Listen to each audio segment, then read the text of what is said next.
Who knows what you heard, man? Because I'm not on my good microphone. It's episode 49 of We Were Gamers, where I have to do this from a work laptop, and I'm under the weather, so it's probably going to be a little bit of a short one. Hey, life sometimes gets in the way, and that doesn't stop us from bringing you the hot content of our voices. It was all going so smoothly, and then this afternoon I started getting a headache. And then this afternoon I realized that my laptop was not with me. And then this afternoon I realized we needed a podcast. It has been a heck of a day, Andrew. I can definitely tell you that. Well, at least we have BlizzCon tickets. Hey! Yeah, that was very exciting to learn, because I was certainly questioning whether that was going to happen or not. And it is a bit of a process. Yeah, I'd say that's a good... We just leave it at that. It's a process. If anyone has never really gone into it before, it's kind of like trying to buy tickets to the hottest show in town, and the website crashes and lights on fire pretty much instantly at the time they go up, and it's sort of just a mad rush to see who gets in line first and who gets through the system if you clicked closest to exactly 7 o'clock or whatever.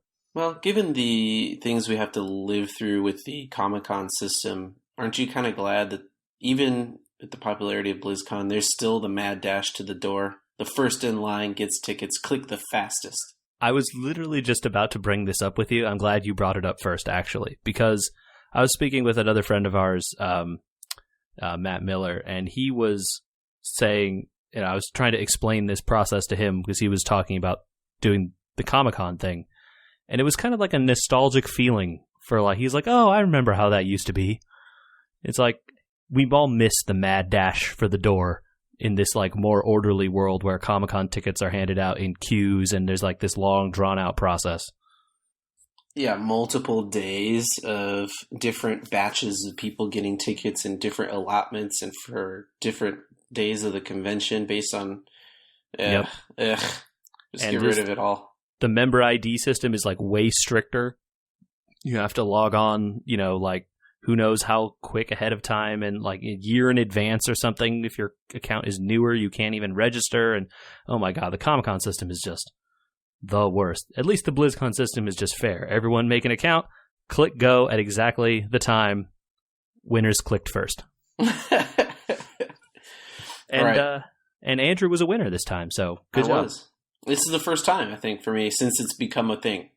Yeah, I definitely have never done it yet. I have had friends who have done it, but I personally have not gotten through. All right, well, let's maintain the positivity because we got tickets, and I'm going to need to stay upbeat with this cold and knowing that this microphone is going to sound like poopy dung is a word that you could say on a G-rated podcast, I think. It's okay, man. People forgive us for being so great and wonderful like we always are. Positivity, right? That's right. Talking about your thing that you've been waiting to show up at your door that I know you want to talk about. Oh, man. Do I ever want to talk about it? I have been playing the first hour or two of Persona 5. This is kind of a first for us. We're on the hot takes. Within a week of something happening, we're going to talk about it. This is really new. This is uncharted ground for this podcast, to be honest with you. I feel a little uncomfortable. Well, I posted a funny video, what happens if you don't agree to their terms and conditions to play the game. I'm very happy that you did that because I thought about clicking no. I didn't do it when I started the game. I'm like, I wonder what they... Nah, they wouldn't just give you game over. Yep, they do. That video is pretty funny. If people haven't seen it, click that link. If you click yes, how is the game? If you click yes, the game is a Japanese RPG, and therefore you spend the first 4 hours, or several hours at least apparently, learning about who your character is and what's going on, and cleaning your room and stuff like that. So I haven't really done very much. I've gotten one of a multi-part, clearly, combat tutorial. So... Hooray. Video games. The one thing I will say that is pretty awesome so far is, man, does it have style. Holy cow. There is nothing else about this game. They spent a lot of time and effort on making everything look really, really cool. paint me a picture. So like in most games, right, you have some kind of a menu. When you press pause or whatever, it brings up a list of the things, you can quit, you can save, you can load, you can change options or whatever. Their options menu, like when you press that button to pause, the animation to switch to the menu is like a silhouette of your character slapping a card on the screen that has all the options on it. And all the options are in like stylized kind of graffiti type font almost. And it just does extremely unnecessary but very cool things like that all throughout the game. It's kind of like if you took animated a manga, not an anime, right? But like an actual manga book that was animated, kind of like a moving picture. Yeah, there's a lot of that. Just like, I don't know how to describe it other than like style, but it is very like, it's swaggin', I think, or it's trying to be. It's trying to be swag. Yeah. Yeah. It's pretty fun to look at, for sure. I wish I could look at it. Because you don't have it, or because... Well, no, I don't have it. But, when you don't have a game like Breath of the Wild or... I don't know. Name a game, JJ. Name a game you don't have. That I don't have? Sure. Total Warhammer. Breath of the Wild, also. Okay. What would you do to kind of get an idea of the gameplay? Oh, yeah, you might try and watch some videos of it, or like a stream or something. Mm-hmm. Yep. There are some videos out there of this game, but I hope you like the intro and the first hour or so. Or, professionally done videos from the company that puts out Persona 5. Yeah, because apparently Atlas, the company, issued a statement attempting to tell people how they are allowed to stream and watch and put up videos of the game now that the game is out, which sounds pretty strange to me because it sort of seems like once the game is out, right? Isn't it kind of just it's out there? People can do what they want with it. Why would you have to adhere to some kind of spoiler warning or something after it's released? Well, it seems like they're trying to put in place the kind of like movie rights that we know of in the United States, where very few companies allow their films to be used in that kind of manner. Even the Riff Tracks guys have to give you their file separately. They can't do what MST3K did, with modern films. Generally speaking, YouTube has been ruled in favor of by courts and by public opinion that says, if a streamer is adding their own content to the video game as a backdrop, then, fair game. Yeah, and, I think that sort of fair use argument of it, like, hey, I'm putting a picture of myself and I'm talking over all of this stuff, is making it some kind of new work or whatever, and thus you shouldn't issue a copyright strike to my YouTube channel, has, I don't know that it's ever actually gone to court because of all the stuff that YouTube does, but you got to wonder how that would go if it actually ever did. I should look that up because I thought I had heard that it did go to court, but I cannot answer that on stream. And what do we do on this show? We don't look things up. Nope, no research. That's correct.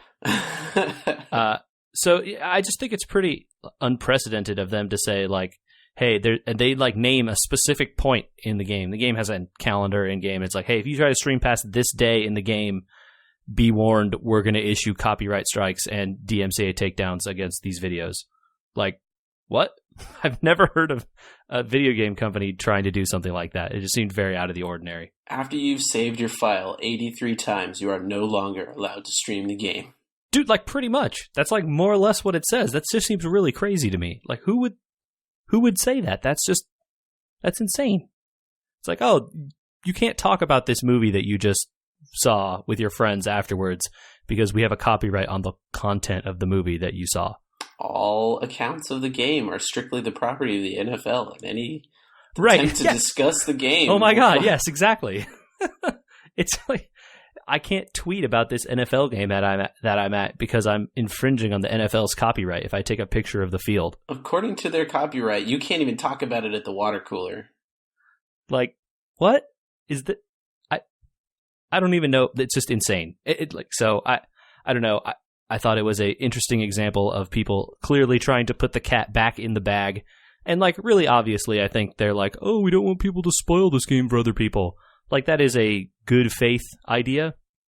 But then saying we will back up you not trying to spoil this with other people with copyright attacks is not a good look. The game is 1,000% more likely to be spoiled by putting it in an article than anything else. People that don't want the game spoiled will not go through and watch hour 57 of Persona 5 on YouTube. Yeah, exactly, dude. And like, let's just ignore the fact that the game has been out in Japan for like 5 months or something. And so, you know, if people want to spoil what's going to happen, they just got to go over to Japanese YouTube or whatever and grab the ending and post it in front of your face. Like, it's not new. Like this, people know what the ending of the game is. If they want to be trolls and try and spoil you, they can do it. You're just like, you're calling upon them to do it now. But it's like the Streisand effect, right? I don't know what that is. Oh, whoa.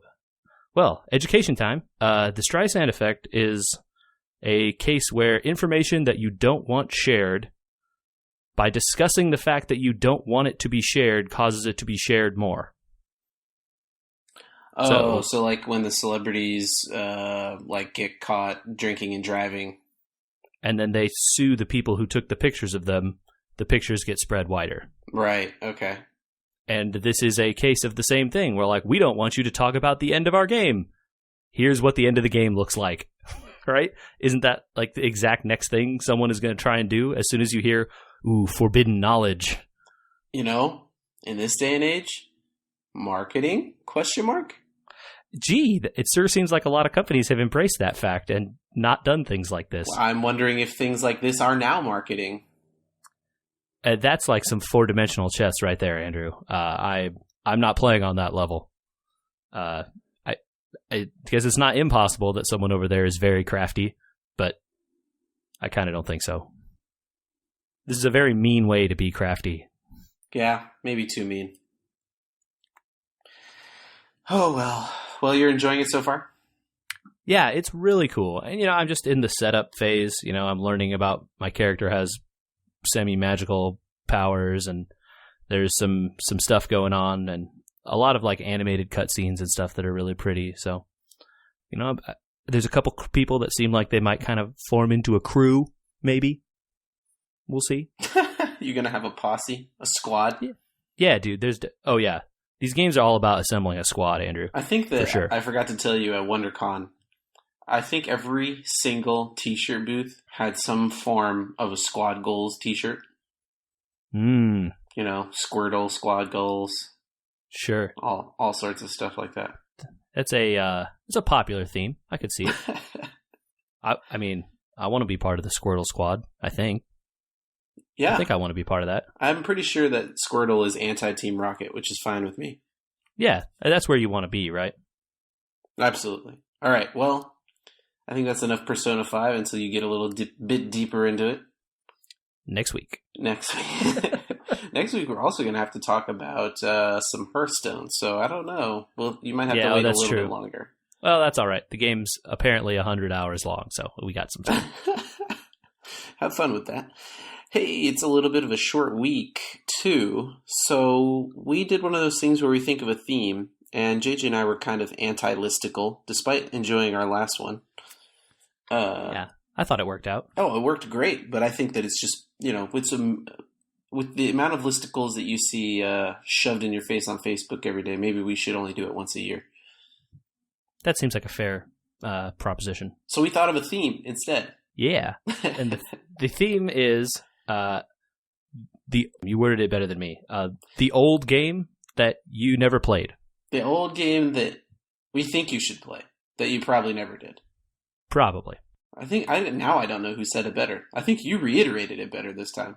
Well, we both got there in the end. That's what's important. It didn't have to be from any specific console or time period or anything. Just something not current, not in print, so to speak. Even though everything's now in print because digital. I was just about to say I interpreted that rule a bit loosely, so. I have at least one. I could do two if... If you've got two, maybe we should split them up. Okay. You want me to drop one on you right here? Yeah, hit me. I think this one is a little bit. It's on the edge of not being old enough, but it is a game that came out in the previous console generation, the 360 and the PS3. Oh, okay. So newer or old? Newer, but not necessarily brand new. And that game is Bayonetta. I'm going to say that I never played this game.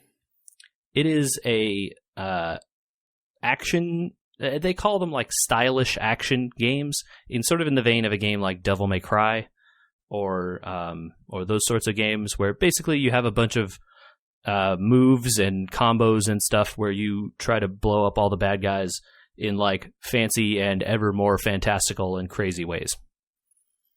There is a story to this game that is really insane and kind of not worth me attempting to go into, most because I don't remember all of it, and I won't do it justice anyway. But it is, the controls are really, really good. It has like, very responsive, good, quick controls. I don't think the PS3 version is as good as the 360 version, so that might be a little preferred, although I heard it might be coming to Steam soon. Possibly because there's a new version of it coming out for the next generation of consoles. Who can say? There was a version on the Wii U that came with the sequel to it, and that game is that's probably a fine version to play if people wanted to do that. It would be the most recent version. But the controls are really where you want them to be in a game like that. The frame rate is generally pretty good, which you also need in these kinds of games because, it has a lot of those timing-based dodges where if you dodge right as the enemy attacks you, you kind of get this cool slow motion effect and you can do a bunch of, combos and stuff. It plays somewhat like a fighting game, except that all the enemies are AIs and you can, beat them up a lot. Now, did you say already side-scroller? It is not a side-scroller. This is a 3D game. So it's more like a God of War, maybe. Yeah, I think God of War is actually a pretty good analogy as well. Definitely, like it's like the modern Devil May Cry games, but I think God of War is right up there also. Pretty much the same stuff. Sweet. I would say that God of War is maybe a little less complicated. This would be a little more complicated than God of War. Okay, nothing wrong with that. And you can level up your weapons, and you get like at one Bayonetta. The character is she is a sexual kind of character in that she is like purposefully using her sexiness to like kill demons. Just go with it, dude. I can't even. It's literally my mouth is just hanging open. I was hoping we were going to skip past this part, but it has to be said. I mean, look at the cover of the game. Yes. She is actually one of the few characters, I think, that actually is pretty much in control of everything that she does, and she chooses to dress that way because she likes it, not because like she's being forced to or for like some random reason. It's a convenient excuse for a bunch of men that wrote the game, probably. I mean, I'm not going to attempt to reflect ideas upon the creators, but yeah. The game is what it is, and at least in terms of that, like the amount of time you will spend looking at the character is pretty low because too many things are exploding all around you all the time. Oh, okay. Yeah, like demons jumping out of portals and fists and feet made out of hair and stuff. It's a really interesting game. Okay. She has guns strapped to her feet, which you can then change out for things later like whips and rocket launchers. Why to her feet? So that she can be shooting while she's shooting. But She has to stand on her feet. Well, on one foot, but you don't have to stand on the other foot, see? I remember gun blades, but so this is like gun leg. It was kind of straight out of Planet Terror or whatever. It would be like gun shoes. Gun shoes. That, so like the leg points one direction and shoots over there while your arm or the sword is going a different direction. It's a very strange game. Okay. So what makes this such a standout? So the action, right, is very, so the gun stuff becomes important because all of your the way you like clear a room or whatever is scored. And so you keep your combo meter building by constantly hitting enemies, and so the guns are very important to like have a constant stream of bullets just going all the time, regardless of if you're walking or you're jumping or you're flying or whatever. Gotcha. So that your combo meter can continue to build. And like learning and mastering that stuff feels really good. It's nice. Like, learning to dodge at the exact right times in kind of like a Dark Souls-y way where like you sort of learn the patterns of the various enemies and you can use their stuff against them. It is a really cool game. Like I said, it's on the newer side of stuff, but it is a very well revered series for what it is. Nice. So it's kind of like satisfaction in controlling. Definitely. The story is very crazy, and if people want and enjoy crazy, weird video game kind of stories, this definitely has that. There are plenty of games out there, though, that the story is good, but the controls are just mush. Right. They clearly developed a like really good combat system, and then they were like, how can we fit a story here? So it definitely has that kind of a feel. All right. Right on. So Steam, you said probably soon. Well, there was an April Fool's joke of an 8-bit version that came out, and apparently that linked to some webpage, which has a countdown which ends on April 11th. Oh, so we'll find out soon. Okay. Keep your ears out. Yeah. People. You might not have to track down a copy on PS3. It sounds like a lot of fun, despite my reservations about character design. The character is what the character is. Luckily, if you beat the game, you unlock other characters that you can choose to play as. So nice. Well, I think I'm going to flip gears on you 1,000%. Let's do it. The brakes are on. I'm turning around. Yeah, do it like Fast 8. Just throw it right in reverse at freeway speeds. Yep. Drifting, turning around, full speed, going backwards now. Nice. You can do that in this game, but you have to do it very carefully. Otherwise, you will crash into the ground.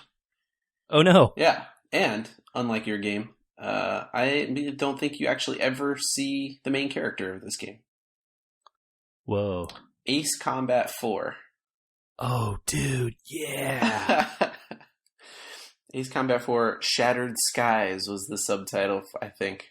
It was a PlayStation 2 game. All right. And much like it sounds, it's the fourth game in a series of games that is now up to 7 or 8. 7, I think, maybe? I think they're... Yeah. Well, there's only like 6 that are out, but they have a couple 0 ones and another... I don't know. I can't keep track of this stuff. Most of them aren't any good. All right. But why this one? So Ace Combat 1, 2, and 3, I actually ended up playing them because when I first got my PlayStation way back in the day, I got Ace Combat or Ace Combat 2. I can't remember which one came with it. The original PlayStation was probably yeah. Ace Combat? I think it's actually Ace Combat 2. I think Ace Combat 1 came out earlier than the PlayStation. Whew, man, this cold is kicking in. I'm having a hard time. Anyway, I'm going to push through. You can do it. All right. I believe in you. So, I got Ace Combat 2. I really liked it, but I only got what turned out to be a demo of Ace Combat 2. So I played the same 3 missions over and over and over again. You got really good at those 3 missions. I did. I sank a lot of the fleet in the harbor. That was the main objective of the first mission. All right. Ace Combat 3 I played, but I never owned.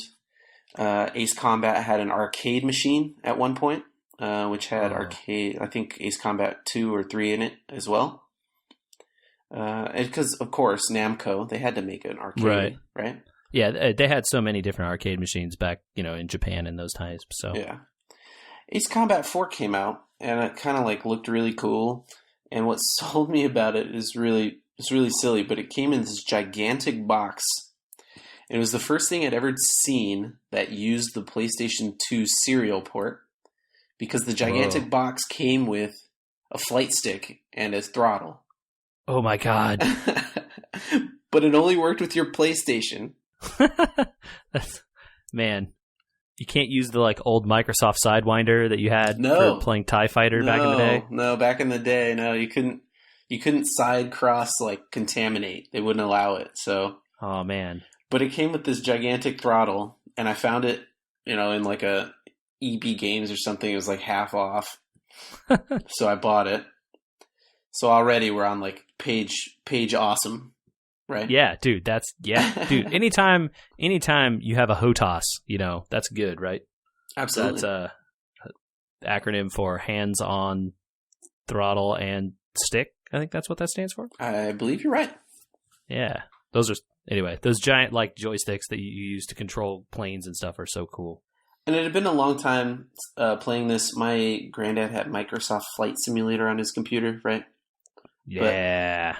But it was like, that's a flight simulator. You take off, you fly around, and you land. And you can't screw around because the planes don't fly if you try to screw around. Right, exactly. Exactly.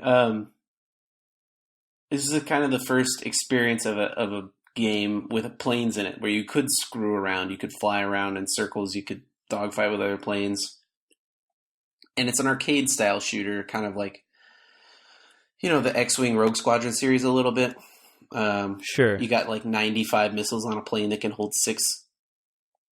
Right. Yeah, look, it's anime in that way. Like, you have as many missiles as you need to do the cool things that you need to do. Yeah. But in some weird way, this, like, the graphics of this game when it came out were like, they clicked perfectly. The ground looked great. The other planes looked great. Everything worked. Oh yeah. There were like 20, I think, or so planes that you could purchase in the game, and they were all real planes, and you like eventually you got up to like the F-22 and you thought you were the coolest thing. Oh yeah, stealth. But above all of those, they injected huge amounts of story into this game. You weren't just flying around blowing up other planes anymore. You were basically trying to stave off the annihilation of an entire continent. Because I guess at the beginning of the game, the entire planet had been attacked, or not attacked, but like came under threat from an asteroid. So they built a super weapon to destroy the asteroid, but then the belligerent nation gets a hold of the super weapon, right? And so while I'm starting to remember this game a little bit, or maybe a subsequent game that has a similar plot.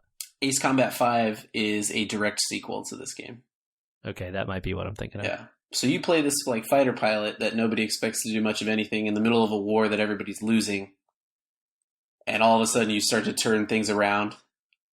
And like you're winning against the odds. Right, yeah. It's pretty great. So cool. You're the coolest action guy movie storylines. You and 5 planes are taking on the entire, armada of the enemy, and it's pretty cool. Yeah. The story is cool because it's like it was the first time that they had tried to do, and in a lot of these games never did this before. The like ambient noise, kind of think back to Star Fox. You know how like Slippy and Falco were always talking to you? Right. Take that and like make it good and let it happen as much as it would normally happen. People are coming in over the radio like it's Independence Day telling you Fox 3 and stuff. Yes.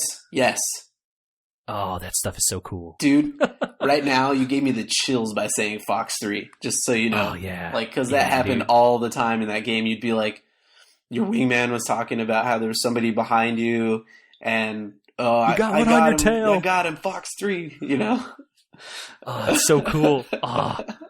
I'm so happy you brought this up, man. That's some good memories right here. The music in the game, though, like to me today, I can still hear the music from the final mission of the game because it opens up and the sky is raining fire and it's just gigantic dogfight in the cloud. It was just amazing, and they had this is the first time I remember seeing this also in this game, and they later did this with Need for Speed Underground.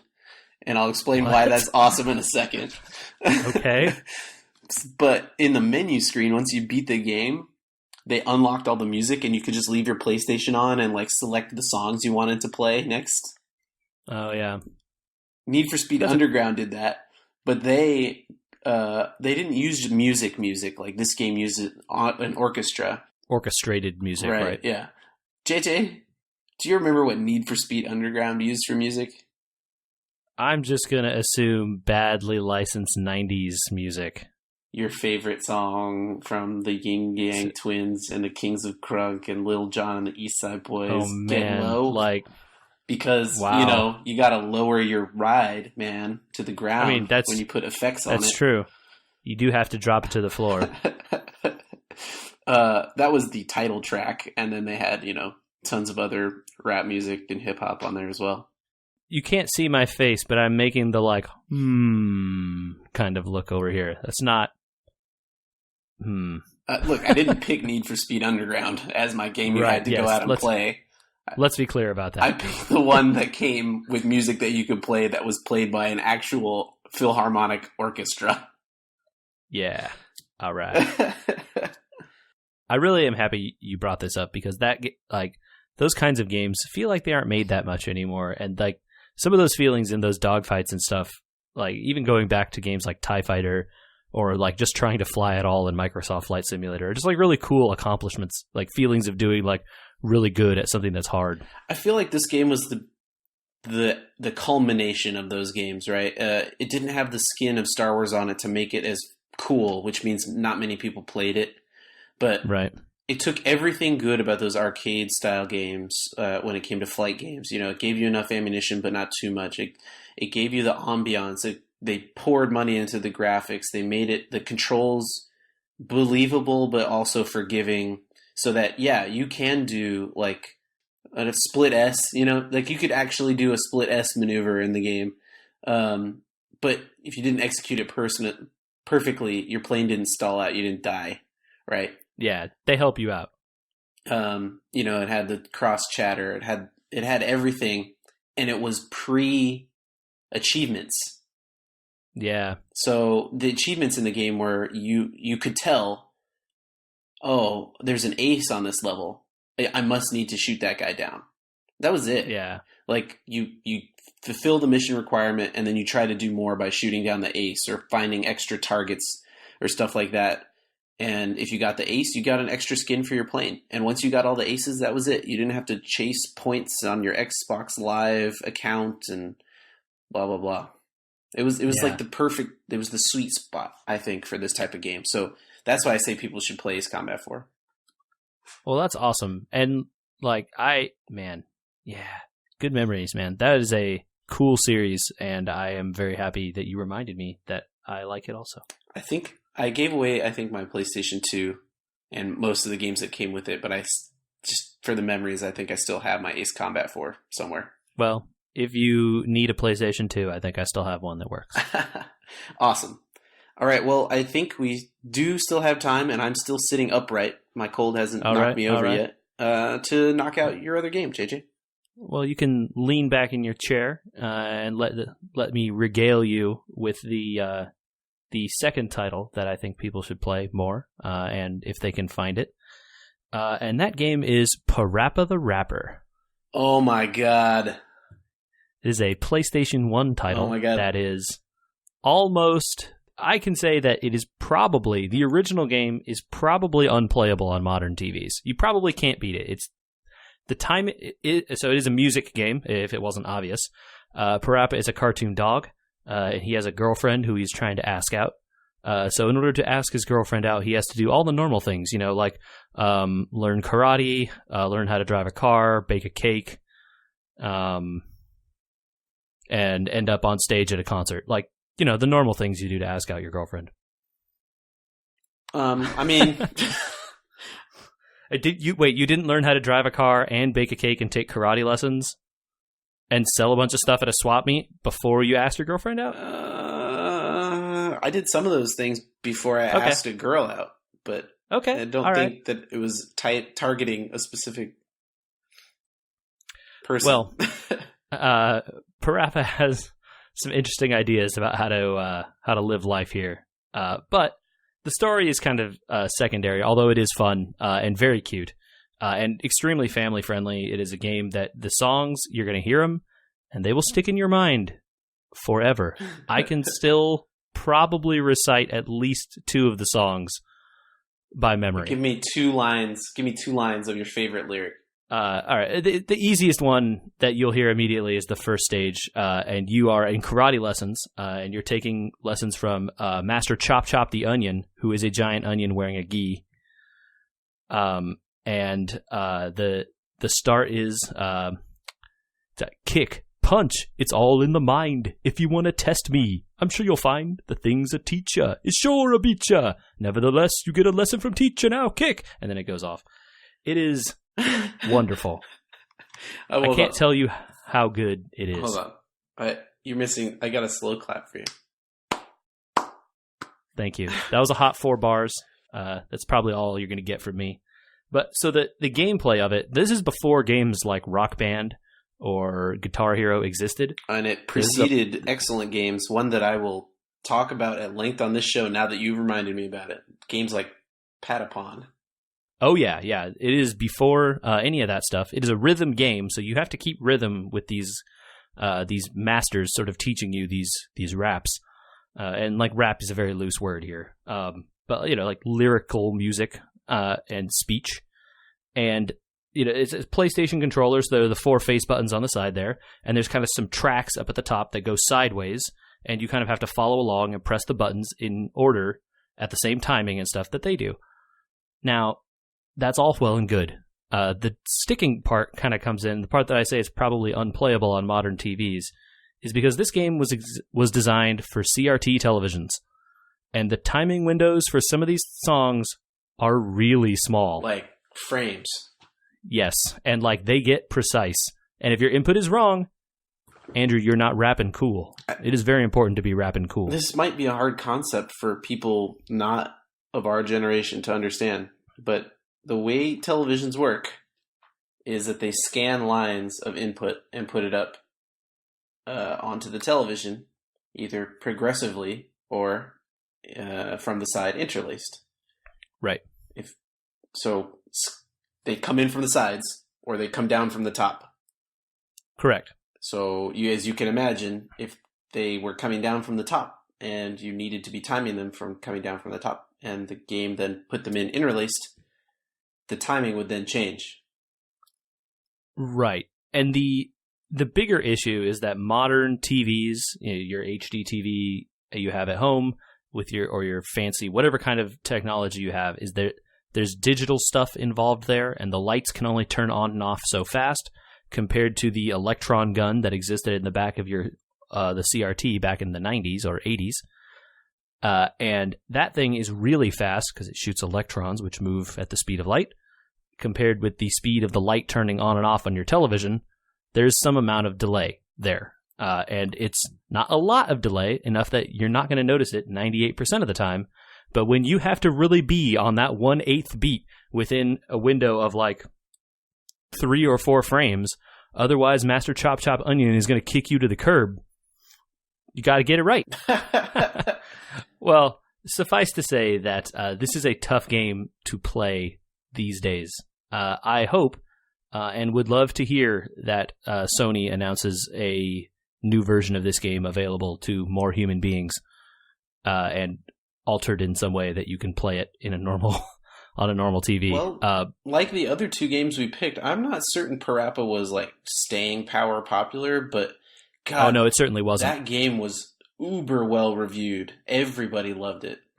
It is really catchy, and all the songs are very positive and just like telling you about like, hey, you gotta believe, and how like how cool it is to be awesome and like have your friends and like learn to bake this sweet cake that's being taught to you by a chicken. And like it is just the greatest, man, that game. I can't emphasize how like fun and upbeat all the songs are, except for the part where like the game is really hard and you're going to listen to some of them a lot of times because you're going to screw up and then you might get sick of it. All right, so if you still have a CRT and a PlayStation 2. PlayStation 1 or 2, I guess. It's backwards compatible, yeah. So I'm betting on PlayStation 2s. Yeah, PS2 would definitely do it. Yeah, you almost certainly need a CRT. I'm not going to tell you you can't play it on a monitor or on a HD TV, but it might not go so good. I think we did a pretty good job. Yeah, I think those are a great selection of games for people.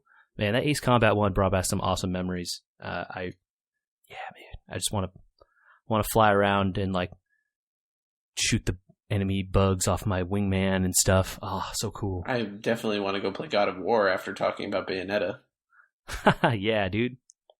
Oh, man. And PaRappa. Oh, PaRappa. We miss you. Well, short episode, like we said. I think that it's probably for the better for everybody's ears since this, microphone's terrible and I have a cold. At least for my ears. I didn't notice it too much, Andrew. And you soldiered through it like the true champion that you always are. All right. Well, true champions should email us and tell us how they muscle through their problems as well. Right, JJ? That's correct. And that email address is podcast@weweregamers.com. True champions also like us and, subscribe to our podcast on Google Play, the iTunes Store, Stitcher, or wherever fine podcasts are distributed. And they give us 5-star ratings because they are the best of the best of the best, sir. Oh, boy. Nice. Also, Instagram, Facebook, Twitter, Twitch, YouTube. I don't even know anymore, but anywhere. Wherever you want to find We Were Gamers, we're there. Yeah. Except for Snapchat. We should probably do that. Yeah, we could do that. We'll be back on the 19th, and we'll be talking a ton about Hearthstone and the new cards. Yeah. I'm excited. Very excited. Haven't been this excited in quite a while for Hearthstone, I think.